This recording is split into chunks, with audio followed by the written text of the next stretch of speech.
Time for Sir Michael. The best man in the world. Yeah. He's also got a book coming out, Spike.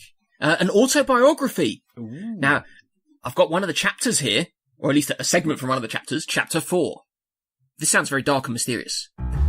It was 10:34 a.m. when my phone rang. I remember because I have a good memory. Hi, Michael, said the voice on the other end. It's the president here. We need you to solve another mystery. I sighed. Can't the FBI do it? I asked wearily. No, it's too complicated and dangerous for them, said the president. I need the best in the business. Sorry, I'm retired. There was a pause. Guys like you are never retired, said the president. Yeah, well, being the world's greatest detective takes its toll, I replied, taking a large swig of apple juice. I don't need that anymore. But Michael, he pleaded, there's been a jewel heist. It was at that moment that I knew I had to take the case. It's quite dramatic as well, Sir Michael's autobiography. This is from chapter 7. I sentence you to death, pronounced the corrupt judge.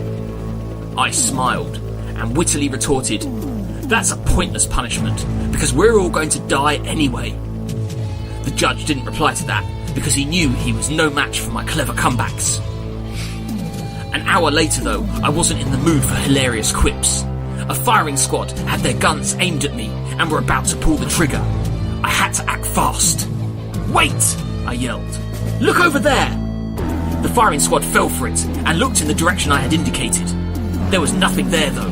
It was a classic piece of misdirection. In the confusion, I freed myself from my shackles and ripped off my blindfold.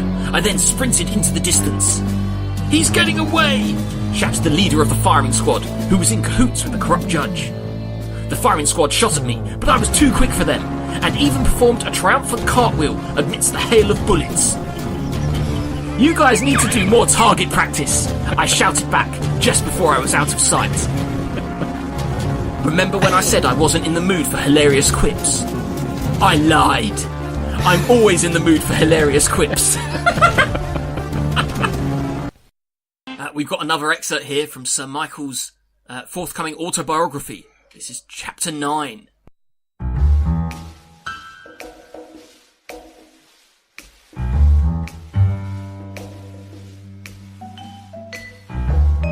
What's your poison?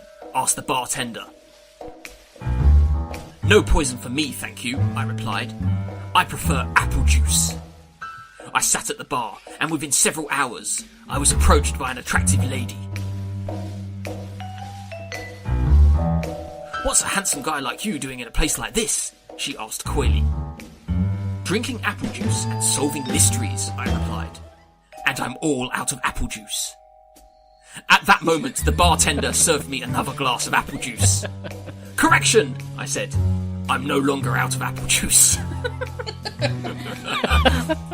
How about we take that glass of apple juice upstairs, she inquired, unbuttoning the top button of her shirt. I'm in room 141, she whispered. No, they don't allow customers to take glasses out of the bar, I explained. They're quite strict about that. I guess they've had issues in the past with people who took them but then didn't return them after they'd finished using them. So it's probably a sensible policy. Yeah, I guess so, said the attractive lady, who then stood up and walked away, out of my life forever. I'll never know why. Women. A mystery that even a detective as good as me can't solve. Wow. He is amazing, isn't he? Oh, man. We've got another excerpt here from Sir Michael's autobiography. Ooh, I love the series. Chapter 12. From my hotel room, I could see the entire city.